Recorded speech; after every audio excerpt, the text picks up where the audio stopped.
The government has defended its decision to hire 500 doctors from Tanzania to work in Kenya or Kenyan hospitals, terming it a necessary move to improve the doctor-to-patient ratio in the country. The government, through the State House spokesman, says it will process the work permits for the doctors who will be confined to the hospitals that they have been hired to work in. The hiring of the doctors comes as the crippling doctors' strike came to an end. Former Devolution and Planning Cabinet Secretary Anne Waiguru insists she is still in the race for the Kirinyaga County Governor's position, even after the Parliamentary Accounts Committee recommended that she is not suitable to hold public office if further investigations found her capable. Waiguru maintains she was a victim of politics since she has never been found with any wrongdoing during the 2 years of the investigations which have been ongoing.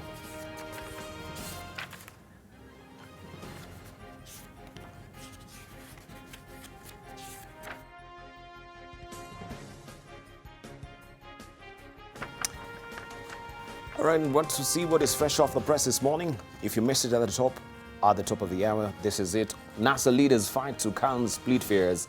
This is what is a splash on the front page of the Daily Nation today. Raila denies ending his US trip prematurely because of problems in alliance. Opposition chiefs put on brave face, vowing to rally behind whoever is chosen to run against President Kenyatta in August. They deny reports of crisis in coalition, saying tomorrow's meeting won't be exceptional. And that story is tucked away on page 4 of the Daily Nation today. Chinese firm linked to KRA hacking cartel is a sidebar story there on the front page of the Daily Nation today. A Chinese company with links to Kenyan wheeler dealers is behind various criminal activities that include hacking of the Kenya Revenue Authority and immigration databases and issuance of illegal work permits, a police brief has revealed. That story continues on page 9 of the Daily Nation today. Let's move on and we see what we have on the front page of the People Daily today. Raila flies back into NASA storm is another story. Meeting set for tomorrow to stem fallout as Kalonzo claims smear campaign by bloggers against him. Mudavadi admits all not well in coalition. That story continues on page 6 of the People Daily. And we continue to see what we have also on the front page of the Taifa Leo today. Counties za Joho, za Mulikwa. That is what we have on the front page of Taifa Leo. And we have also the Standard. I shall show you the hard copy and the Star as well. We see what is on the front page of the Star as well. With the hard copy, the soft copies are acting up this morning. And this is what we have on the front page of the Standard this morning. Kalonzo speaks on NASA exit claims. And we can see a mammoth of crowd yesterday that swelled in Kitengela. There are sycophants in NASA who don't want others to speak freely. These are the ones who said, I was leaving immediately. This is what we have on the front page of the Standard, the hard copy. And you can see him, Kalonzo Musyoka, here with the crowd yesterday. Also, Trump locks Africa out of UN Business Summit is another story on diplomacy. And disabled man shot dead in car as he picks his crutches. That story continues on page 3 of the Standard. I shall show you also what we have on the front page of the Star. Police killing us like rats, cry Nairobi Islam youth. Reports shows many of the killings go unreported. That is a story that you need to follow also inside the Star as well.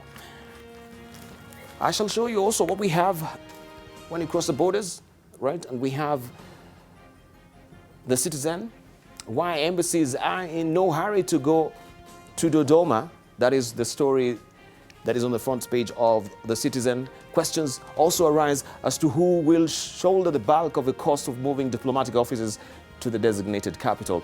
If you are in Tanzania, that's your paper today. We have also the Daily Monitor in Uganda. FBI joins hunt for Kawesi killers. We know this particular story of the police spokesperson in Uganda that was killed last Friday. Police infiltrated by criminals. That is what Museveni is saying. Guard was restless on eve of shooting. And we can see the casket bearing the body of Kawesi there, together with a contingent of police officers who were laying him to rest yesterday. That is what we have on the front page of a Daily Monitor if you're waking up in in Uganda, I should say, not Daily Monitor.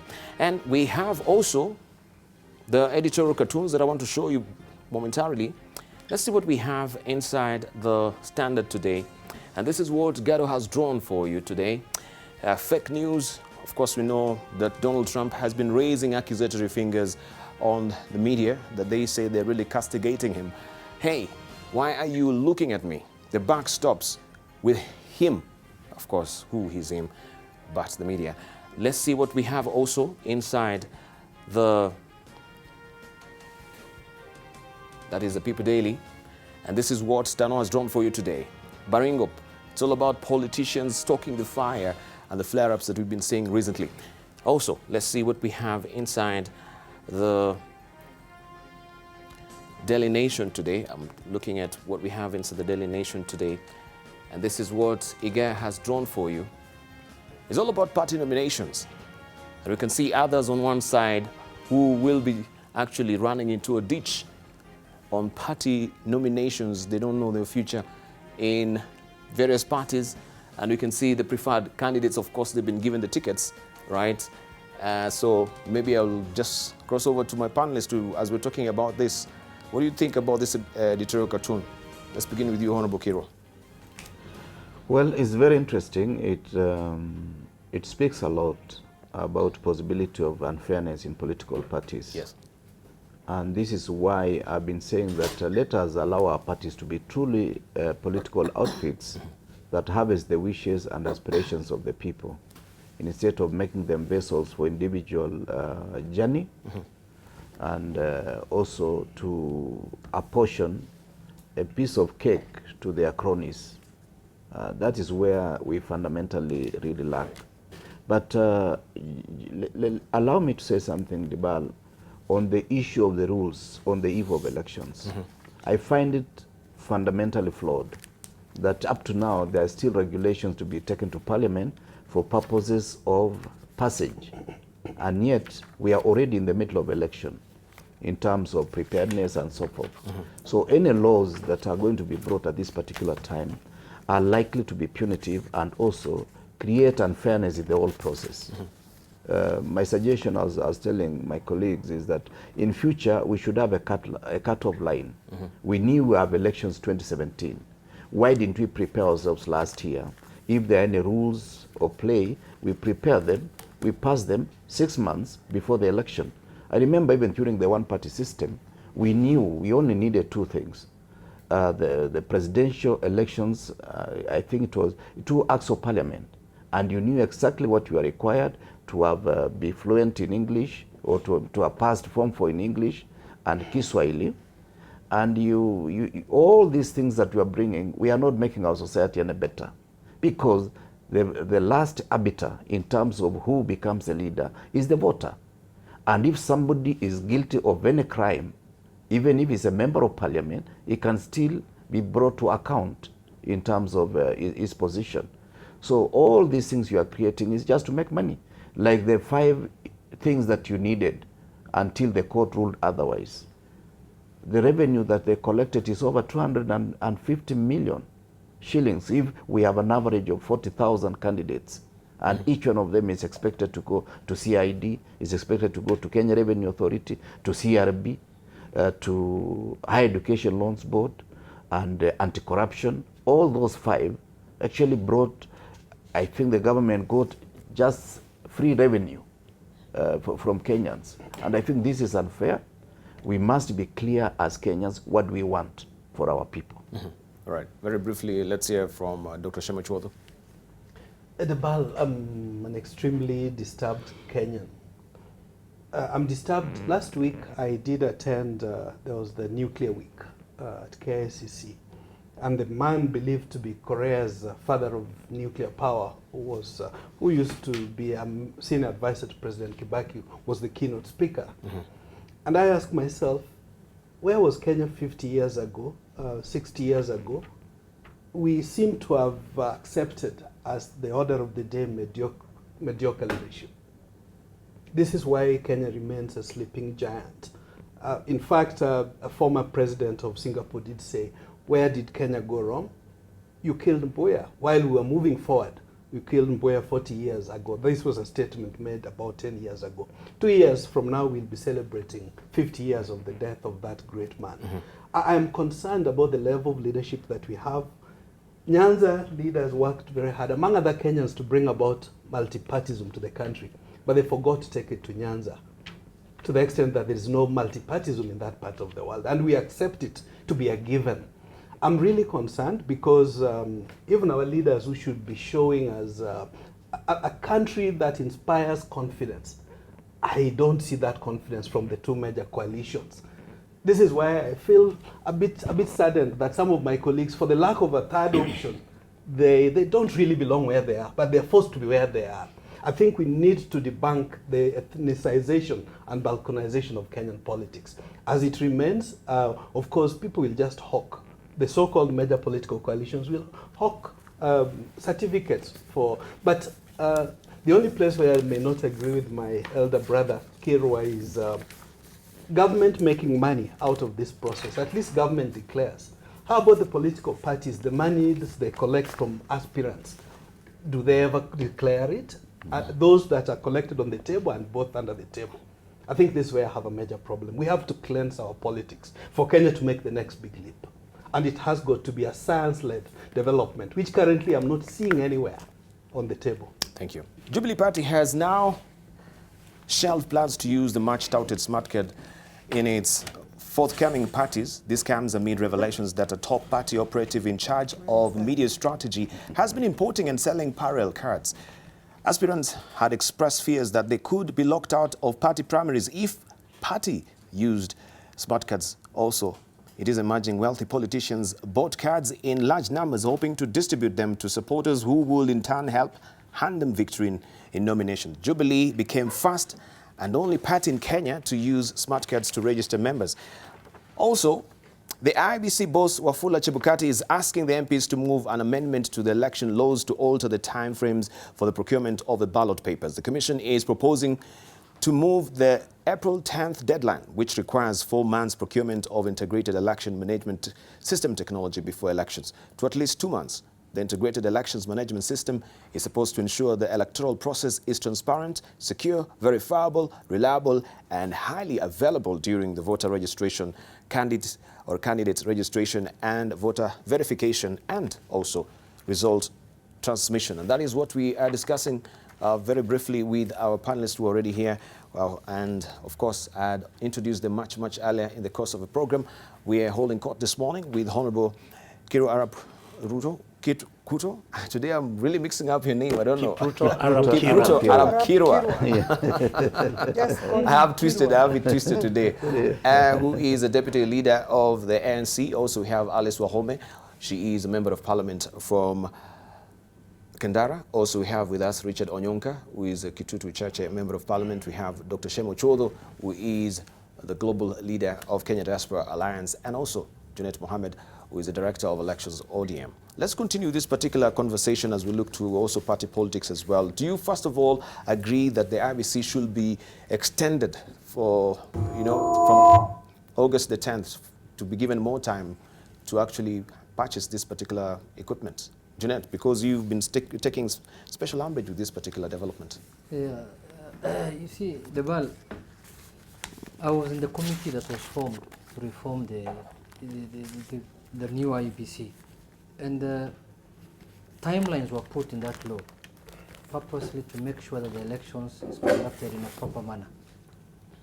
You see, we said equipment should be bought 8 months before elections. Yes. And they should be tested on the ground 2 months before elections. Mm-hmm. That point was coming from what happened in 2013, where equipment were bought 2 months to the election. They were deployed to the day of the election to the ground, to the polling stations. The clerks were not trained. The people who were supposed to use those equipment were never trained, and the equipments failed, maybe by design, or I don't know. So that should not be allowed to happen again. Now, if we change the timelines, the other day we changed timelines, we changed the law that we can now use manual identification of voters. Now we are going to go back to Parliament again and change the law and allow IEBC to procure equipment and ballot papers 2 months to the election. the ICT equipment. When are they going to deploy the same equipment to the ground, test them, train their staff on how to use those equipments, and make sure that those equipments work during the day of the election? I think IEBC is playing with fire. I think IEBC should come out candidly and tell Kenyans what they intend to do in this coming election. But they've told... They are behaving in a very opaque manner. And you see, they should be transparent to Kenyans. You know, transparency does not erode independence. All right. But lack of transparency will breed suspicion. And they transparent when they say that, first of all, they don't think that they can deliver the technology by April the 8th. This is what they told the JLAC, that is the Justice and Legal Affairs Committee. Debal, we are on, today is 20th, I think, or 19th. Today is 20th. Today is 20th. April 8th is 2 weeks to go, less than 2 weeks to go. They have not even started the procurement process of the ICT equipment. But of course, that particular procurement of ICT equipment has been scuttled with so much controversy, and of course, we know the court also intervened on this. Jabal, can I say something? Yes. I hope nobody reads mischief onto what I'm going to say. Because I'm really... You are gagging our mind.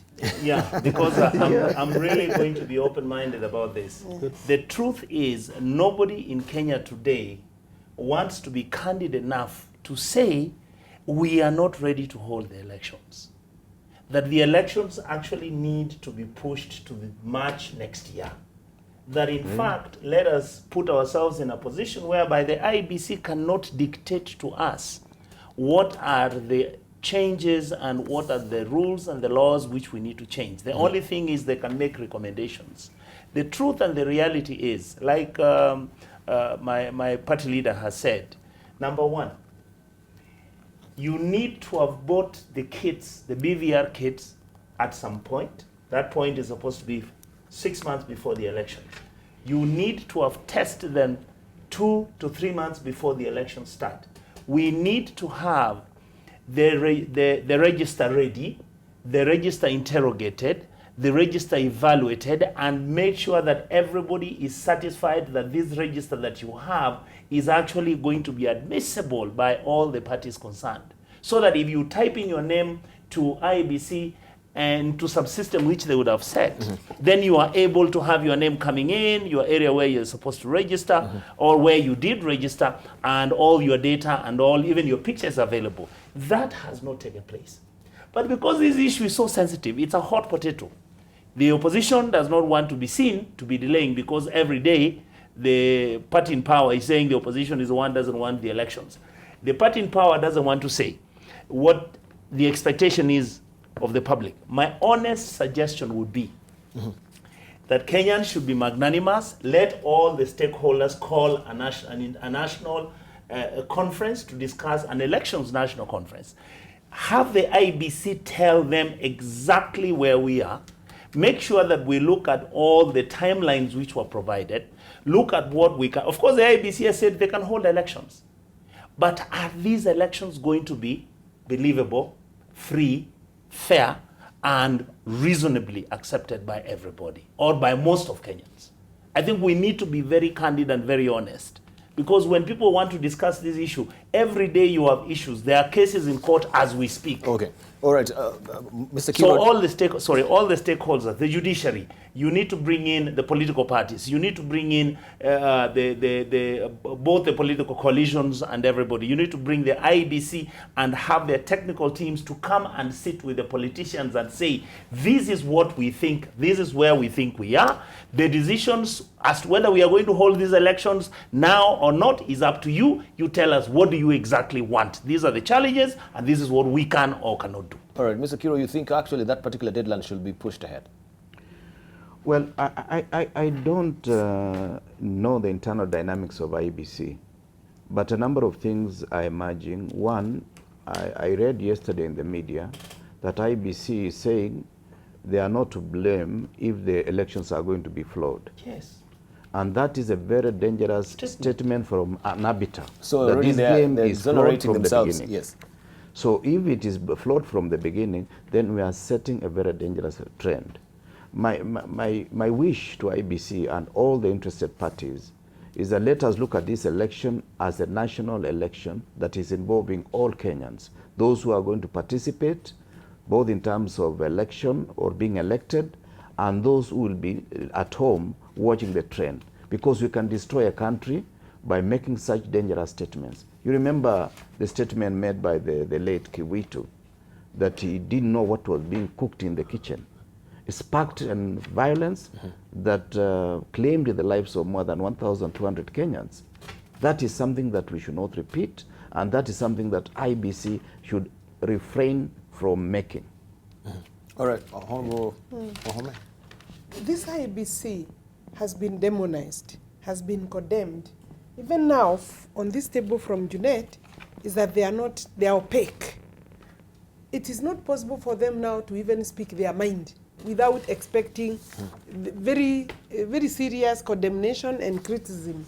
When faced with the challenges of having an election, a new outfit, because the commissioners are all new, even the secretariat did not have enough time, because you see, they are also given direction and policy development by the commissioners. So when we expect them to be angels, they are human beings. They have clearly said, we need time. You see, they are the managers. Under the Constitution, they are the managers. They have been mandated to manage, conduct elections. So other people should only give them ideas, but not to dictate how they do things. So when they request for time, I believe they are the ones who have the baby on the lap, and we expect them to deliver free and fair elections. We need to listen to them. We need to give them space and time. I think they have to ban midnight oil.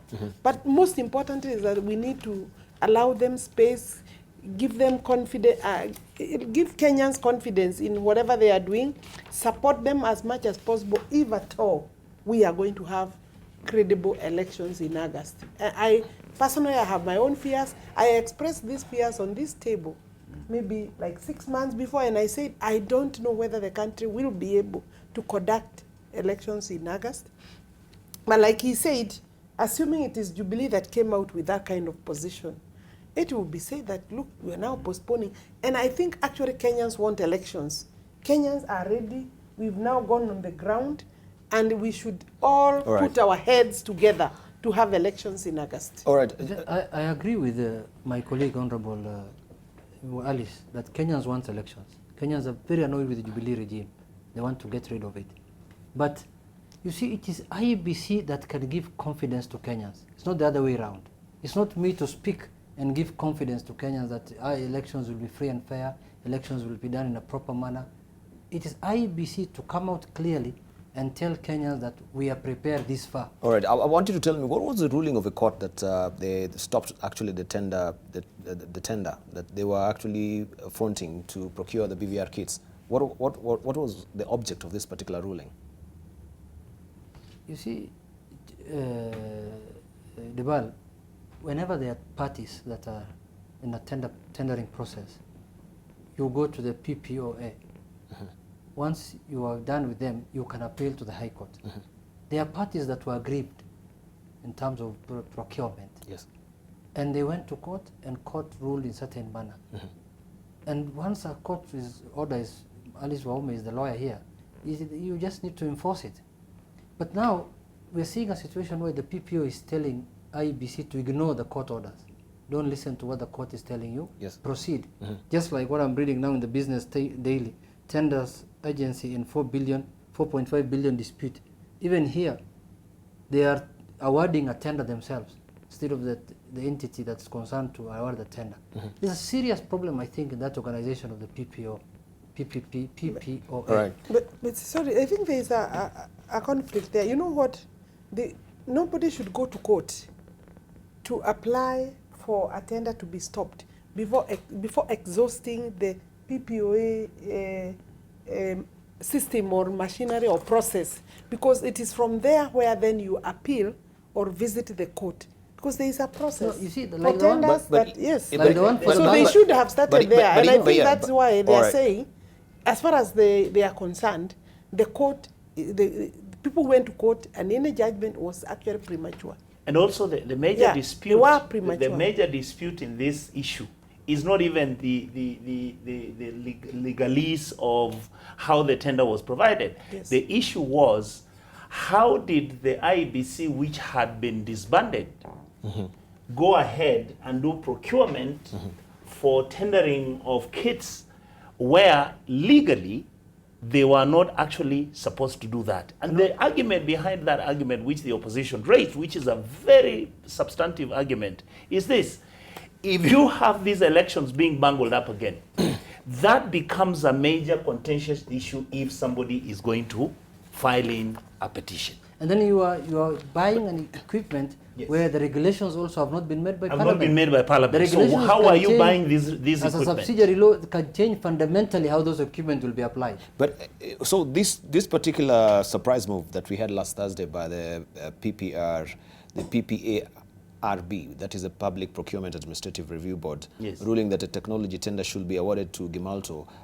First of all, you have also special misgivings with Gemalto in terms of capacity, right? As ODM. There are even issues that have been raised that there are certain top politicians that are involved in that tender. It is in the papers.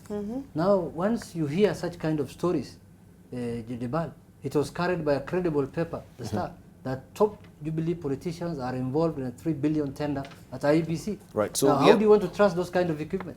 Yeah, and of course it says top Jubilee leaders have been accused of trying to influence award of 3 billion shillings IBC tender to a French firm of questionable capacity. Correct. Honorable, maybe Dr. Shemachodo, you can respond to this further. Yeah, the BAL, it's not good to cast aspersions.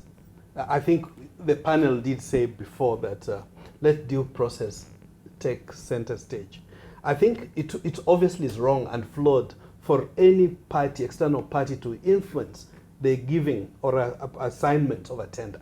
In the same manner, it would also be wrong for another party to say that so-and-so is not eligible. There are entities that are entitled and mandated to go through the tender process and select. But I agree with IBC in one respect. I wouldn't advise them to listen to what the Public Procurement Authority or board or review board is telling them to do, because that would be flawed. Above all else, the rule of law. But of course, we have it flawed already, because they say we didn't actually. She says we didn't follow the system that how it should go. But if the court really rules, does the Public Procurement Review Board have the authority? No. That's the point I was coming to overrule what the court has said. No. That's is that what you're saying? The court is absolute. You know, there can be a judgment that is either politically motivated, that is also not. Yeah, oh yes, there are judgments that are politically motivated. There are court judgments that are not enforceable. Sometimes courts also make mistakes. What I'm saying, and you know, Onyonka here said that the dispute was that the procurement did not follow the procedures. There was no properly constituted commission. Yeah. So therefore, these are disputes that could have been canvassed at the Public Procurement Oversight Authority, because they're the ones who will say, look, was the tender properly, conducted? And so once they have made a decision, then you present that decision to court and say, look, you haven't done the ABCD. Right. But so that's why they are saying, as far as they are concerned, Yes. they are the ones supposed to cancel the tender. So I think the court will be left with a judgment that it doesn't know what to do with it. All right. It is possible. Okay, let's just say from Junaid, then we come to Dr. Shemachodo. Rebal, I don't think there is any politically motivated judgment from any court.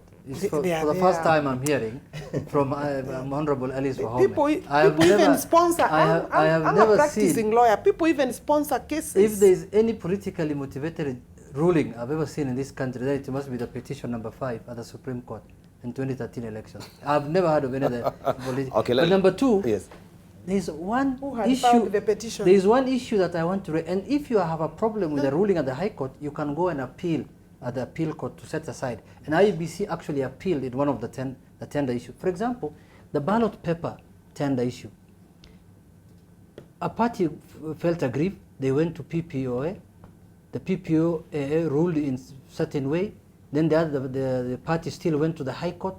The High Court ruled in that this tender should be cancelled.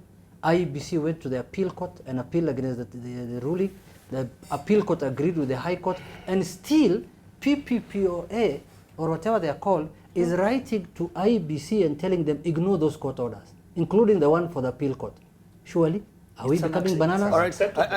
Yes, and PPA and also PPARB also, we know that the board chair made this decision despite the fact that he knows that IEBC has not completed evaluating the French company. Correct. Right? Debal, we're treading very dangerous ground. The fidelity of the law must be upheld no matter what. Yes. And that's what I expect a position that our learned friends So would the take. fidelity of But the law means, said sorry, that the if fidelity you of the protect law me from my sister will here, mean that you must then exhaust the laid down processes before you reach to... Let him finish his point. Yeah. Thank you, Mheshimiwa.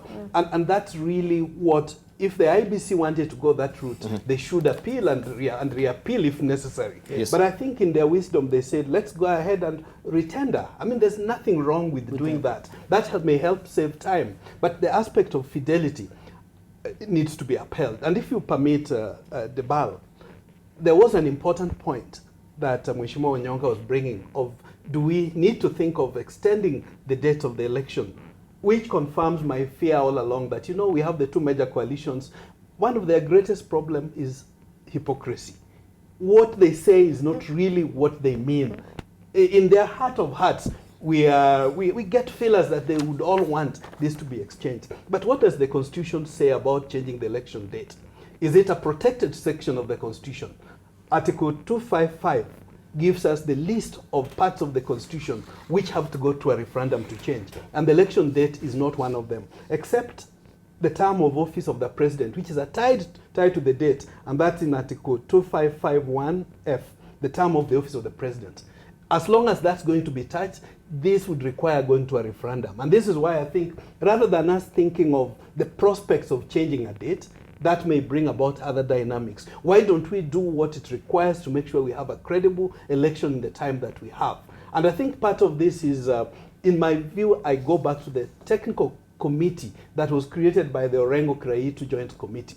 I never hear of it. It's the one that's supposed to be guiding all these technical processes, but they have abrogated their responsibility to the politicians, and that's what has taken us to where we are today. Okay. Could I just the clarity I would want to make to my brother Shemu Chodha is that even when you may extend the elections to March next year, that will not adversely affect the 5-year term that the president is supposed to. If you go through the Constitution, you'll see that actually if you leave it at March, then it does not abrogate or change the 5-year period that the president is supposed to remain as president. But again, for me, what is so sacrosanct is this. Are we expecting to have ballot papers where nobody will raise questions as to whether some ballot papers has been printed and kept somewhere to go and change the final tally of the elections? You know, that has been the dispute. Do we have the BVR kits which are going to show that everybody has got their picture on site? We can actually do the fingerprinting and make sure that everybody's ID card or form of registration is tallied and synchronized with what is existing in terms of the numbers, so that if we have 17 or 19 million votes, which Kenyans know, at the end of the elections, you can actually do the debits and credits and have the spoiled votes, and you'll know exactly what has happened in this election. My point is, if we are not careful, and this is what Kriegler was talking about in 2009, he said, if we are not careful, and the way we are beginning to handle this election, the toxicity of the politics which is now playing out in Kenya, the levels of suspicion and the amount of hate that is being brought out to the Kenyan public, this country is again going to head for the precipice. So we need sanity now. We need people who are going to sit down and look at all the issues which are outstanding in good faith. Okay. And this is with the political class. Let us get the IEBC to come on board. Let us sit with all the key players and let us ask ourselves, can we do this before this country gets into a precipice again? All right, let's hear from Kipruto. Well, listening to them, my ruling is as follows.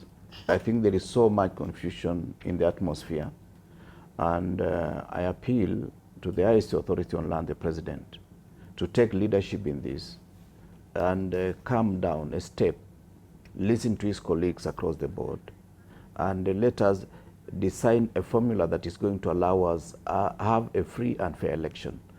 This process is much more important than the 8th of August. If the process is flawed from now to August, we have destroyed our country. Yes. All right, so I'm given to understand also the opposition, you're aware that Mr. Gisheru, who chairs the board, the Public Procurement Oversight Board or Review Board, has been working for one of the Jubilee's officials for years as a lawyer. Yeah. And also he's been also accused of interfering with witness, of course, with the ICC process itself. So do you think also this is actually playing into what we're seeing right now with this procurement, from your own estimation? Because you are the people who are raising this. I'm just reading in the paper now that Jubilee appointed a lawyer to chair the election board, and they later discovered that he has problems at the LSK, and he has been removed from the role of advocate, I think. Yes. They removed him today as the chairman of the election board. An ICC suspect who's wanted by ICC for tampering with witnesses, who has been a lawyer in Eldoret for many years, for certain leader in Jubilee, is the arbiter in all these things you are seeing. What do you expect? Let us not, put the country in the precipice of bad things. I think let's come back to our senses. Let's have a proper election. And the ball stops with at the court of IEBC. It's not Jubilee, it's not the opposition. And you see, in the law we passed as the Joint Select Committee, we formed certain committees like Technical Advisory Committee, which is supposed to have membership from different quarters and stakeholders, including political parties. IEBC never constitutes that kind of committee. IEBC never wants to share any information with anyone. IEBC says we are independent. And when you talk about them, you are told, why are you bashing IEBC? Our main objective as opposition is IEBC to conduct proper elections. That's all. Thank you. Nothing more. Maybe as you're giving our headline you thoughts. see, one of the mistakes they made as that committee is to set dates within, and days. What they should have, just knowing that elections are in August, they should have left the rest of the period to IEBC to manage the diary themselves. But we cannot go and prescribe every small detail to them. And that's one of the technical problems we are now having. We may have to deal with it by amending and removing some of those dates within the timeline. And why is, as we're winding up very briefly, 30 seconds, why is IEBC not also very cooperative in terms of giving the contingency plan they have in case this particular system fails?